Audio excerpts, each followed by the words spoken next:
CM Chandrababu పోలవరాన్ని సందర్శించిన వారం రోజుల్లోనే ప్రాజెక్టులో కదలిక వచ్చింది. సీఎం ఆదేశాల మేరకు కేంద్ర మంత్రి రామ్మోహన్ నాయుడు ఢిల్లీలో ఈ విషయంపై అవసరమైన తతంగం పూర్తి చేశారు.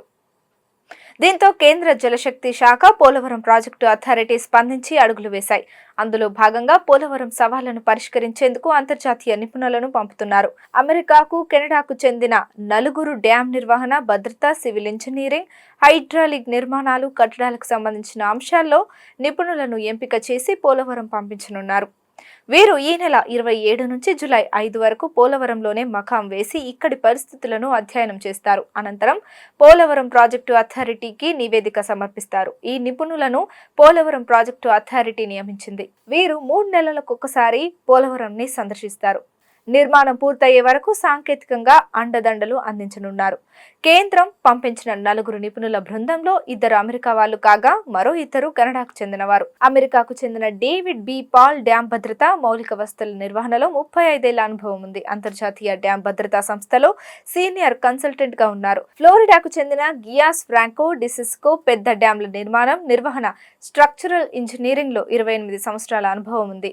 అడ్వాన్స్డ్ స్ట్రక్చరల్ సొల్యూషన్స్ లో చీఫ్ ఇంజనీర్ గా నైపుణ్యం సాధించారు. కెనడాకు చెందిన రిచర్డ్ డొనెల్లీ సివిల్ ఇంజనీరింగ్, ప్రధానంగా హైడ్రాలిక్ నిర్మాణాలు, నీటి వనరుల నిర్వహణలో 30 ఏళ్ల అనుభవం ఉంది. కెనడాకే చెందిన మరో నిపుణుడు సీస్ హించ్బెర్గర్, జియో టెక్నికల్ ఇంజనీరింగ్, నీటిపారుదల నిర్వహణలో 25 ఏళ్ల అనుభవం ఉంది. అంతర్జాతీయ జియో టెక్నికల్ కన్సల్టెంట్ గా ఉన్నారు. ఎగువ కాఫర్ డ్యాం లో అధిక సీపేజీ వస్తోంది. అదే ప్రాజెక్టు భవితవ్యానికి సవాలుగా ఉంది. ఫలితంగా ఆ కట్టడం ఆధారంగా చేసుకునే పనులకు అవాంతరం ఏర్పడుతోంది.